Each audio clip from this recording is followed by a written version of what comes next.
appear around the globe. Unidentified objects streaking across the sky. Wow, look at that. Home video cameras capture it all. But why do these supposed UFOs keep appearing in the same places?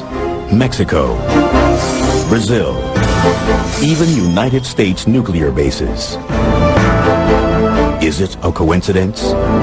Or are these places, these events, proof of UFO hotspots?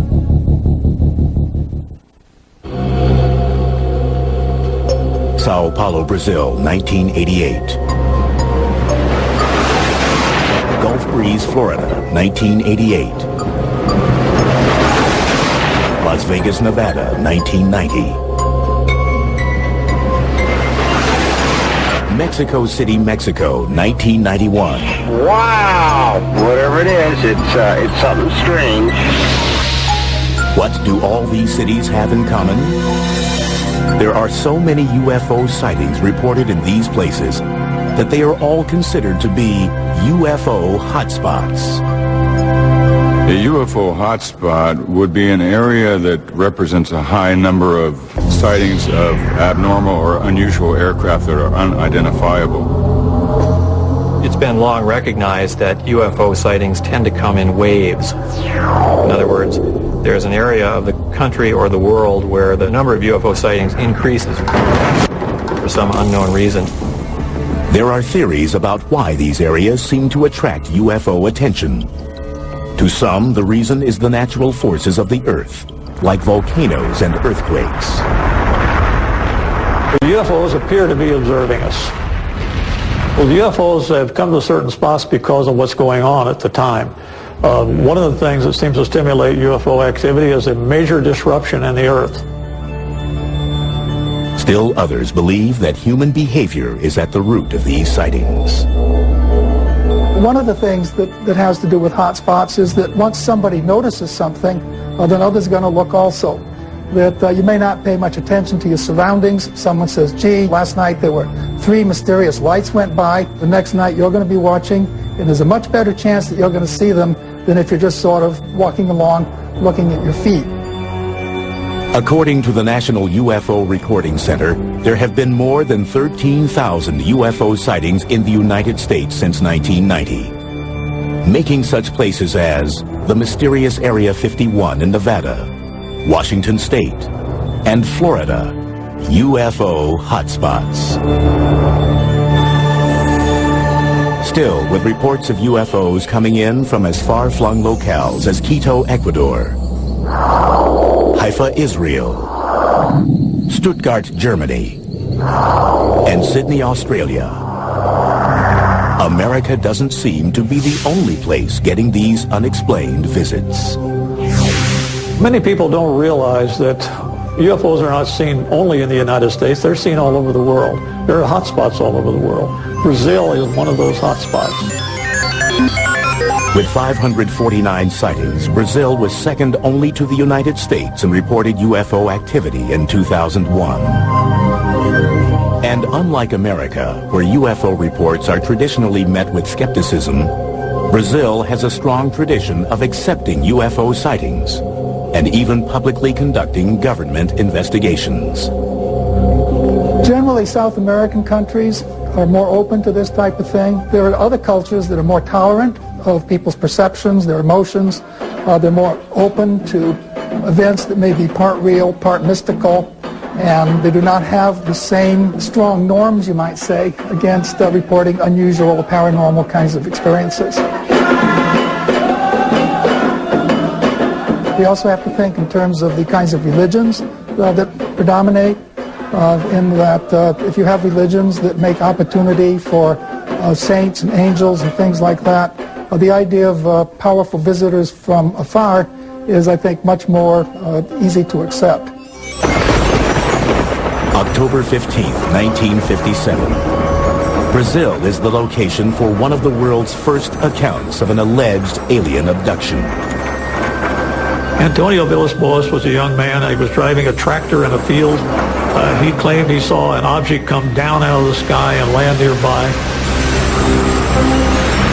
He was greeted by aliens taken on board, washed off with some kind of a substance that smelled very badly to him. He made him vomit, and he later thought maybe that might have been something like a disinfectant or the like.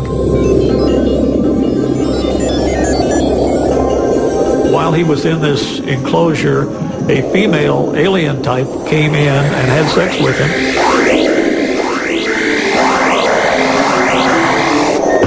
And then went away, and he was dumped back out. To many, this seems like an outlandish story. But V.S. Boas' reluctance to profit from the incident lends the tale an air of credibility in many quarters. And several months after the incident, the story gets some scientific backing when he is diagnosed with radiation poisoning. He is examined by Dr. Olavo T. Fontes, a professor of medicine at the National School of Medicine of Brazil. One of the very important people in Brazil was a Dr. Olavo Fontes, who was a medical doctor. He worked for the Brazilian government. He investigated the case, and he said that as far as he was concerned, it was a good case. It really happened the way that the young man said. Less than 6 months after the alleged Vilas Boas abduction, the Brazilian Navy has a well-documented encounter with a UFO. In February of 1958, aboard the Almirante Saldanha, a civilian photographer named Almiro Baruna takes 5 photographs of what seems to be a ringed, oval-shaped object. The photographs are shown to Juscelino Kubitschek, the president of Brazil. Not wanting to keep this information secret, Kubitschek releases the pictures to the public, and they soon appear on the front pages of the nation's newspapers. That particular UFO was never seen again, but UFO incidents like that on board the Almirante Saldanha continue to be reported to this day in Brazil. In the mid-1990s, Brazil's UFOs again make worldwide headlines. On January 20th, 1996, it is alleged that extraterrestrials were recovered in Varginha, Brazil. The emergency personnel were called in. They were able to recover one of them for certain, as rumor has it, and allegedly took it to a local hospital. According to unconfirmed reports, government doctors perform an autopsy on the alien. And of course, from this point, the trail goes cold, and no one is quite sure as to where that particular ET or alleged ET had disappeared to. Despite several purported eyewitness accounts, the Brazilian government, which has been so forthcoming in the past, denies the Varginha encounter and that an alien was ever captured.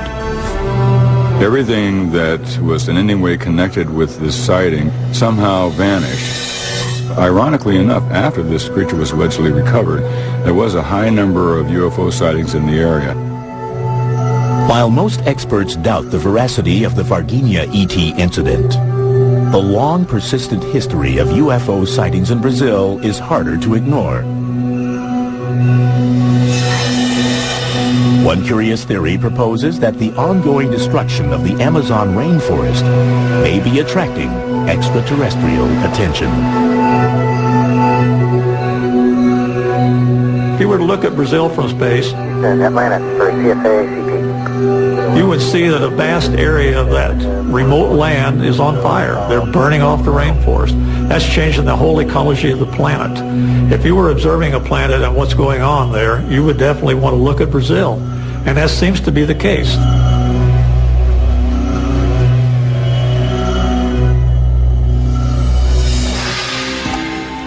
Coming up, in Mexico, mysterious images caught on tape during a solar eclipse seem to suggest that the world's sacred sites may be UFO hotspots.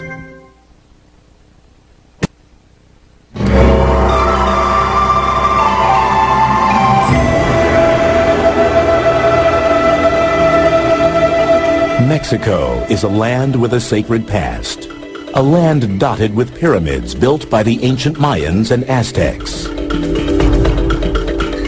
Monuments to the gods still standing hundreds of years after their makers are gone. Could the sacred energy that permeates these buildings be attracting otherworldly visitors and making Mexico a UFO hotspot? There are areas around the Earth known as sacred spots.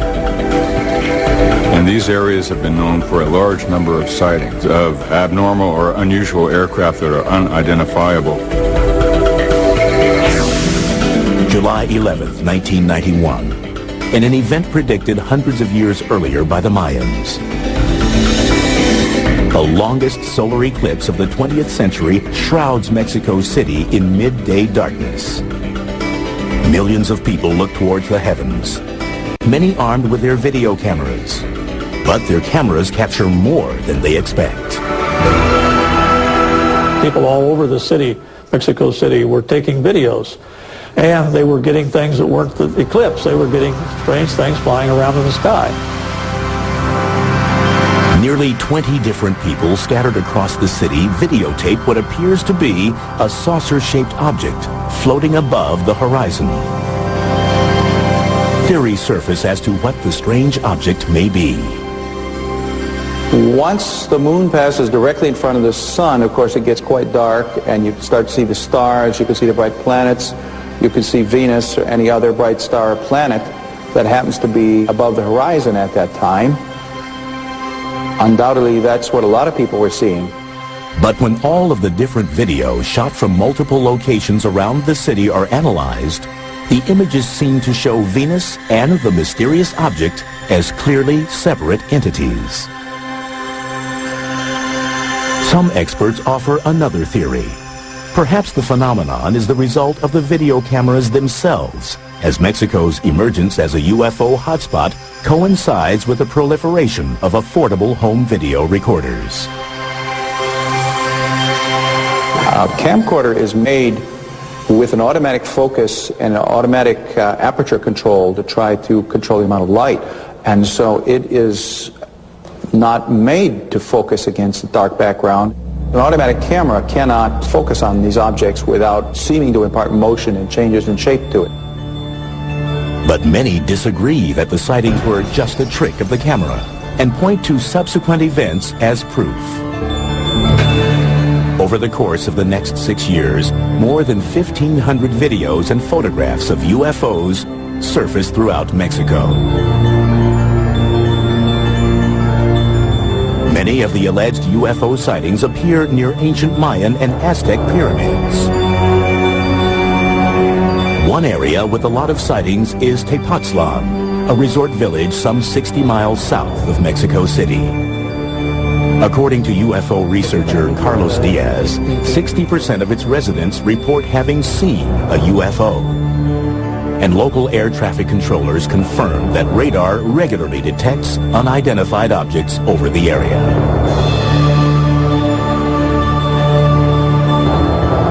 Tepoztlan is chiefly known for its ruins of a 14th century Aztec pyramid. To some ufologists, ancient sacred spots like this one represent power points that may be attracting UFO activity.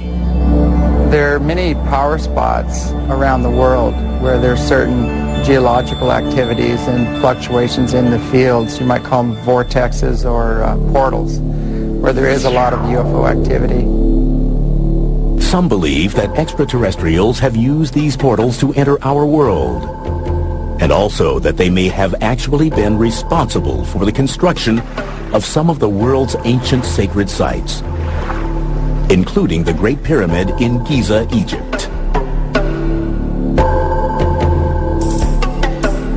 There's less than 2/100ths of an inch tolerance between the stones. The tolerances to which it's built exceed the tolerances that we use in our space capsule. The more you study the Great Pyramid, the more you begin to realize there was something going on there that goes beyond our understanding. More than 4,000 years old, the pyramid is built from over 2 million stones. Each side is perfectly oriented to the cardinal points of the compass: north, south, east, and west. The maximum error between the side lengths is astonishingly less than 0.1%. People have looked at these structures and said, well, you know, they must have built these with some idea of making contact with aliens, or the aliens have somehow helped them build these structures. Another theory is that both the ancient architects who built the sites and the alleged UFOs who visit them are attuned to a supposed geomagnetic energy force called ley lines, a grid-like pattern that covers the entire Earth. Ley lines are geometric, they're like fields or lines of energy, and there's all kinds of intersections of certain ley lines which seem to create magnetic anomalies. Ley lines have also been linked to tectonic activity, the movement of the Earth's plates, a force that results in earthquakes and volcanoes, and provides another potential explanation of UFO activity in Mexico. One of the reasons I believe that Mexico City is indeed a hotspot for unidentified flying objects is due to the volcano that's near Mexico City, where large numbers of legitimate unidentifieds have been filmed.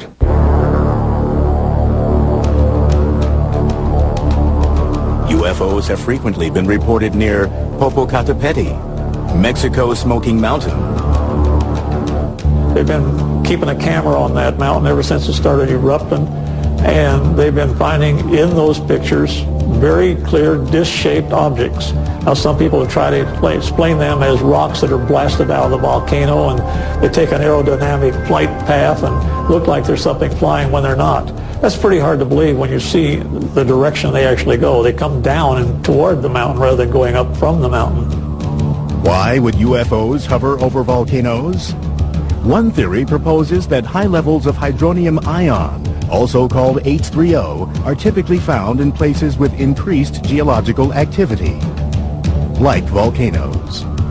H3O has an extra hydrogen atom in it, and that extra hydrogen atom can be split off and used as hydrogen fuel or for energy. And it's in the splitting of this extra particle that you can create a fusion effect. It's possible that these UFOs may be harnessing this type of energy for their systems to perhaps propel themselves through the atmosphere. So perhaps UFOs are interested in Mexico more as an intergalactic gas station than for its sacred ancient structures.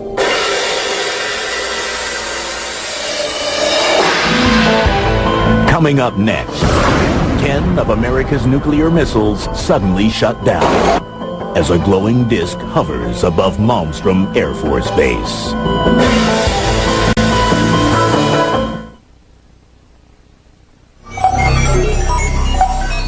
As the control center for some 221 Minuteman intercontinental ballistic missiles, Malmstrom Air Force Base near Great Falls, Montana, is an essential part of the nuclear arsenal for the United States. For decades, Malmstrom and other strategic air command centers like it have been the primary potential targets for the country's enemies. But many UFO experts wonder if these bases have also been attracting a different kind of attention. Are America's nuclear installations UFO hotspots? One interpretation of UFO activity is that these entities, assuming that they are entities, are interested in our technological development. We're a very violent species, as you know if you watch television at night. So that alone is a reason that they would have to pay attention to what we're doing. March 16th, 1967. Reports of UFOs at Malmstrom seem to demonstrate an extraterrestrial interest in America's nuclear forces. The way it happened, according to Robert Salas, who was stationed underground in one of the missile complexes, was that he received a phone call from a security guard up on ground level, saying, in effect, that there was a large, red, glowing, disc-shaped object hovering in front of the facility. And the guards were extremely frightened about this, as you can imagine. He kind of laughed and sort of said, you know, back off. A security guard called a second time, saying, even more panicky, that the UFO was now hovering right outside the gate and was very close. They were observing the status board in the launch complex, and they noticed that the missiles started going offline. Clunk, clunk, clunk, clunk, clunk. 10 of the missiles, one at a time, just boom, boom, boom, boom, shut down. The missiles quit functioning. So we were really out of business as a nuclear deterrent at that time. The incident at Malmstrom is neither the first nor the last time that the security of the United States nuclear sites is supposedly compromised by a UFO incursion. This supposed trend in UFO activity is noticed as early as 1952 by Captain Edward Ruppelt, the first chief of Project Blue Book, the Air Force's official investigation of UFO reports. Ruppelt discovers what he calls an ominous correlation between UFO sightings and the locations of the nation's nuclear facilities. If you're in the military and someone is displaying an interest in your strategic capabilities, it's an alarming situation. It raises national security questions. A lot of investigation went on to determine what could happen. The Boeing company that was responsible for some of the equipment was involved. The U.S. government was involved in investigations. The actual reason for so many missiles going down simultaneously was a big puzzle. They found absolutely that an EMP, an electromagnetic pulse, may have fried the electronic workings in the missiles. However, there was no attempt whatsoever to relate the EMP, the pulse, to the presence of a UFO outside. In fact, the presence of the UFO out on the perimeter was dismissed as hearsay. We have no hard evidence that there really were any UFOs there. Nobody got any clear photographs or videos or anything like that. We just have somebody's perception that they went out and they saw a light in the sky. But the source of the EMP, a radiation wave that disturbs the function of electronic equipment, remains undetermined. And the government has never explained why so many missiles malfunctioned at the same time. It's important to bear in mind that these missiles are designed to be independent systems. So if you do something to affect one missile, it won't affect all the other missiles because they're totally separate. So whatever caused this event was able to shut down a whole variety of missiles that were spread around a large geographical area around the launch control complex. Fewer than 10 years later, 5 Strategic Air Command bases, including Malmstrom, are placed on high priority alert as a result of repeated reports of UFOs over nuclear weapons storage systems. In 1975, right along the northern tier frontier, in many of the different Air Force bases, Falconbridge in Ontario, Canada, Loring Air Force Base in Maine, Woodsmith Air Force Base in Michigan, Minot Air Force Base in North Dakota, and Malmstrom Air Force Base in Montana, all experienced a series of unidentified objects.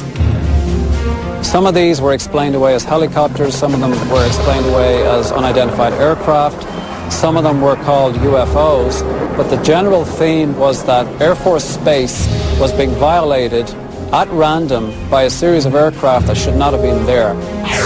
At each of the bases, official logs record eyewitness accounts of the UFOs, and they are tracked by radar as well. In each case, the UFO reportedly hovers above the base, specifically the weapons storage area, for up to 40 minutes. All attempts to intercept or positively identify the UFO from the ground or with fighter jets in the air fail. The incursions are brought to the attention of the Commander-in-Chief of NORAD, the North American Air Defense Command. An investigation ensues. The initial thinking behind the unidentified objects over the Air Force bases in the northern tier was thought to be potentially Russians or else some other enemy. The only information we have is that the eyewitnesses described objects that behaved in a very unusual fashion. They glowed red, for example, and it doesn't sound like any technology that the Soviets had at that time.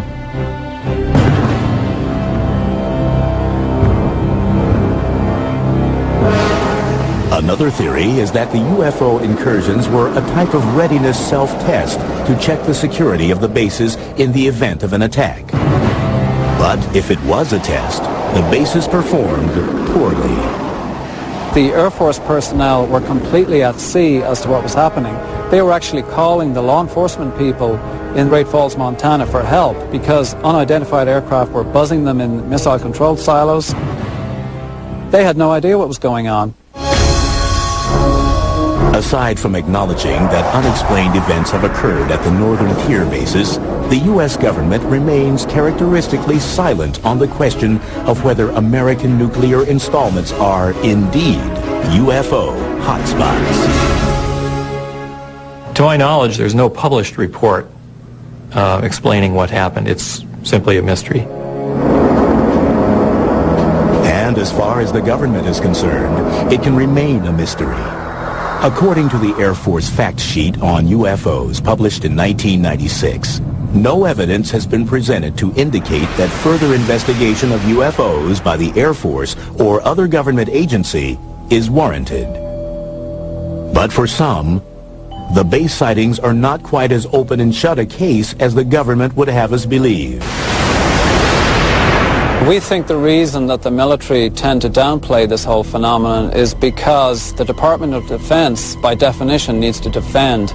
And if theoretically there are objects that are able to violate United States airspace with impunity, that sets up a very big question mark about the efficiency and the abilities of the Department of Defense. But they are as bewildered and as puzzled and as intimidated as everybody else is.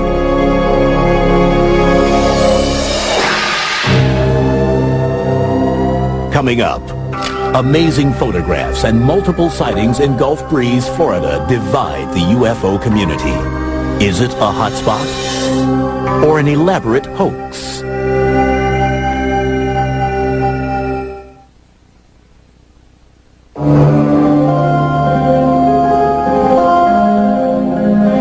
It's November 11th, 1987, and Ed Walters, a building contractor in Gulf Breeze, Florida, is about to experience the UFO phenomenon firsthand. As he would later recount, Walters looks up from his desk and sees what he believes to be a UFO. He grabs his Polaroid camera and ventures outside. Walters manages to snap a photo of what appears to be a glowing, dome-shaped bluish-gray craft hovering about 200 feet in the air. From 1987 to 1992, the small town of Gulf Breeze, Florida is famous for being an alleged UFO hotspot. Hundreds of eyewitnesses claim to see strange objects and unexplained lights in the sky. But Gulf Breeze is mired in controversy and allegations of a hoax. And Ed Walters stands at the center of the storm. On November 19th, 1987, 8 days after Ed Walters allegedly had his UFO encounter, the Gulf Breeze Sentinel publishes 2 of his 5 photographs. The next night, Walters claims to see another UFO and manages to take 4 more pictures, but decides not to publish them. Still, UFO fever has gripped Gulf Breeze, and by November 25th, reports of UFOs are pouring in. Hotspots are very intriguing. These are places where there are multiple sightings. One person sees something, and a number of people see it shortly thereafter. The first person who notices it, in a sense, grants permission to the other people to make similar reports. Over the course of the next 4 months, Walters takes more than 20 photographs of a strange vessel on more than 10 different occasions. He even shoots 1 minute and 38 seconds of video of a UFO sighting on December 28, 1987. Walters, who chooses to remain anonymous at first, soon becomes the central figure in the Gulf Breeze sightings. But he isn't the only one who is seeing strange things in the night sky. Pensacola area, Gulf Breeze area, is not just Ed Walters. There were literally over 130 UFO incidents involving more than 200 witnesses in this area. And Ed Walters was only involved in 34 of those incidents. But it is Walters whose photographs and claims attract the attention of MUFON, the Mutual UFO Network, a non-profit organization that studies UFO phenomena. In February 1988, MUFON provides Walters with a specially designed tamper-proof camera in order to authenticate his UFO experiences. It was a multi-lens camera that could take more than one view at the same time. We bought new film, we put it in that camera, we had it certified as new, we had closed the camera, sealed it with wax. He was allowed to use the camera, and he did get some pictures. It was, again, opened then under security conditions. The films were developed, found things on the film, and there's no way he could have faked that one. By the end of 1988, 7 different MUFON investigators have analyzed the evidence in Gulf Breeze. Meteorological and site survey analyses conclude that the photographs were likely to have been taken on the days and at the times that Walters alleges they were. Walters himself passes a battery of examinations, including 2 polygraph tests. MUFON, satisfied that Walters' claims are real, officially authenticates the Gulf Breeze sightings.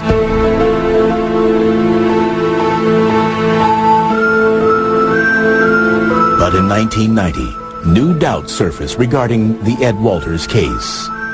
First, a model that resembles the UFO in Walters' photographs is found in the attic of his former residence in Gulf Breeze. Then, in July of that year, a teenager named Tommy Smith alleges that he witnessed Ed Walters faking the UFO photos. MUFON begins an investigation on a skeptical stance. It's like any private investigation or any police investigation. We go about it the same way. And like in any crime case, if more evidence comes along, we'll reopen a case. And we did reopen the case in Gulf Breeze because of Tommy Smith's allegation that Ed Walters had hoaxed it.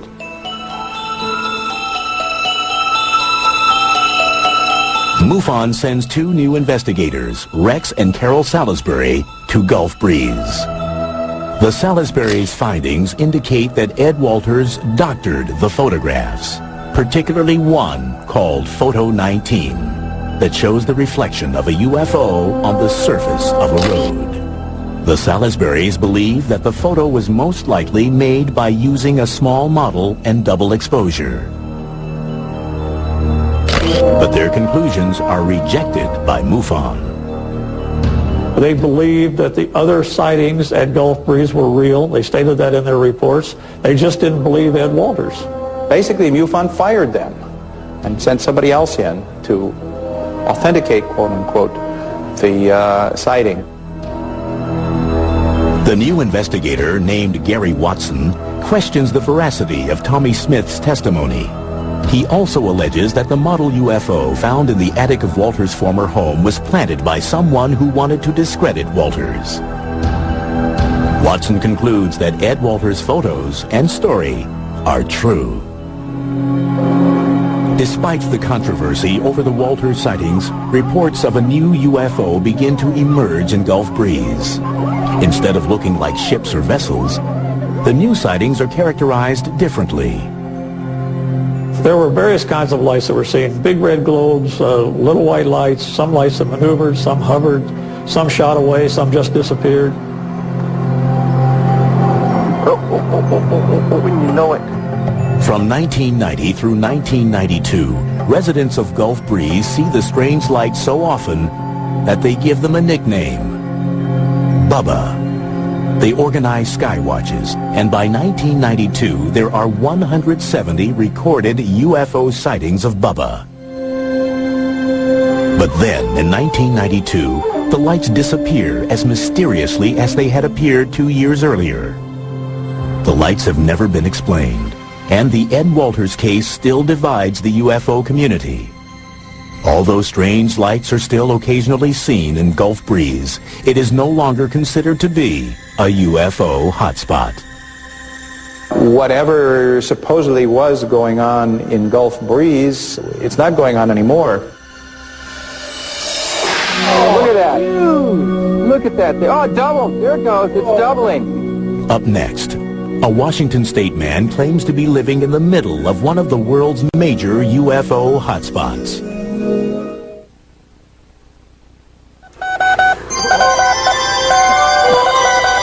Winter 2002. Deep in the Mojave Desert, an alleged UFO hotspot, a flashing light beams a hopeful Morse-coded message to the stars. Hello, we are peaceful. Dr. Colm Kelleher and his colleagues at the National Institute of Discovery Science, or NIDS, are searching for signs of intelligent life in the universe. Armed with a light-gathering telescope, an electrospectrometer to analyze the light, and geomagnetic sensors to measure radio and microwave emissions, Dr. Kelleher hopes to amass physical data to prove, beyond a scientific doubt, that UFOs exist.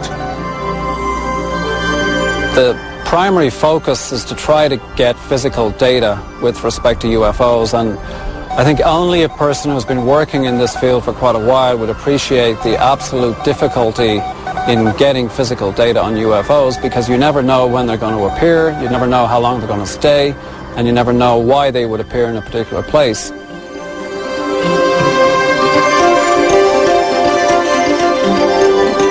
NIDS operates a 24-hour hotline for UFO sightings. And although 95% of the accounts turn out to be IFOs, identified flying objects, like airplanes or weather balloons, there is still the 5% that defies explanation. And that 5% is what interests Dr. Kelleher. If we got a series of reports, say in the last 5 or 6 months or even a year, from the same area, same location, different eyewitnesses that appeared to corroborate, we would take those reports seriously. And one alleged hotspot that is raising some serious questions in the UFO community is the Yakima Mount Adams area in southeastern Washington state. The Yakima Indian Reservation in Washington has the appearances of being a UFO hotspot for many years. UFOs have been reported from the fire towers, from rangers, from people camping, that sort of thing, over and over and over. James Gilliland is the owner of the Sattva Sanctuary, a UFO-friendly spiritual retreat located nearby. He claims the whole area is rife with UFO activity. The sanctuary here is located right at the base of Mount Adams, next to the Yakima Reservation, and it has over 100-year history of recorded UFO activity. Well, I'd say this is probably one of the major hotspots in the world right now, because it's almost nightly that we see at least 1 or 2, if not 15 to 25 UFOs flying in the area. Gilliland and fellow seekers gather regularly in the summer months for sky watches. They play music and meditate and wait patiently for UFOs to appear.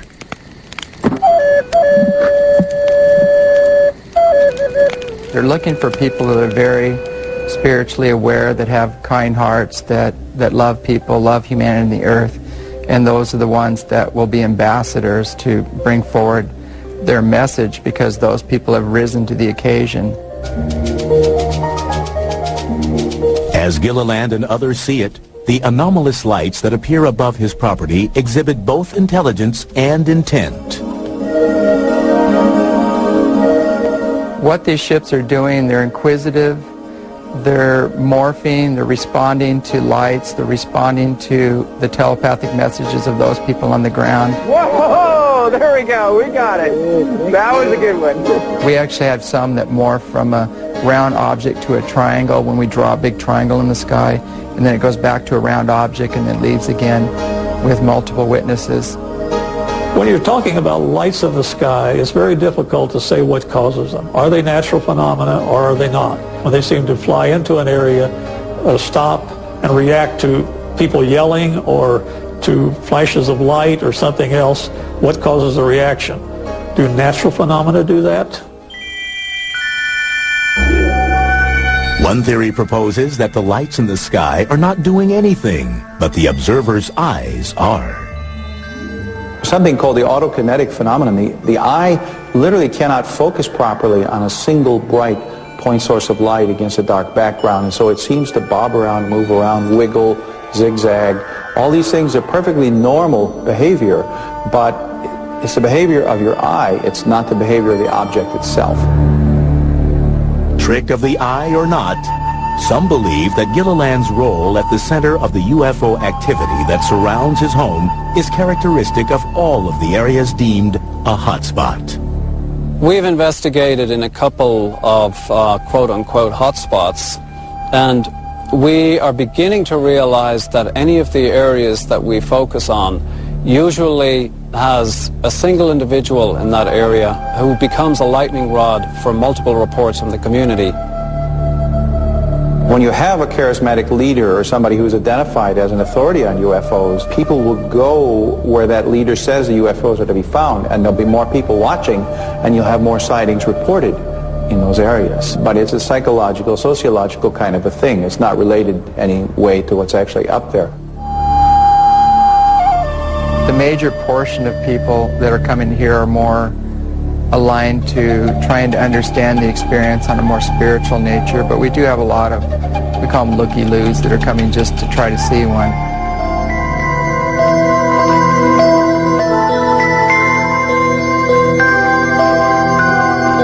That there are strange, often inexplicable phenomena in the night sky is undeniable.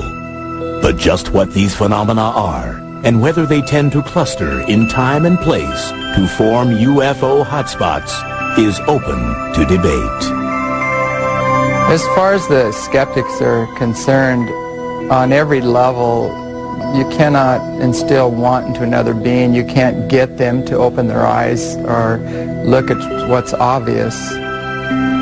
We showed them footage of ships flying behind trees, landing on the mountain, doing phenomenal feats, making U-turns, right-angle turns at several thousand miles an hour. And their standard pat answer is, these are meteors or satellites. It's just amazing. We don't want to feel that we're alone in the universe. We don't want to feel that life is without a purpose. We don't want to feel that there's nothing out there in the way of a mystery. We human beings want our lives to be exciting. But just because something is exciting doesn't make it true.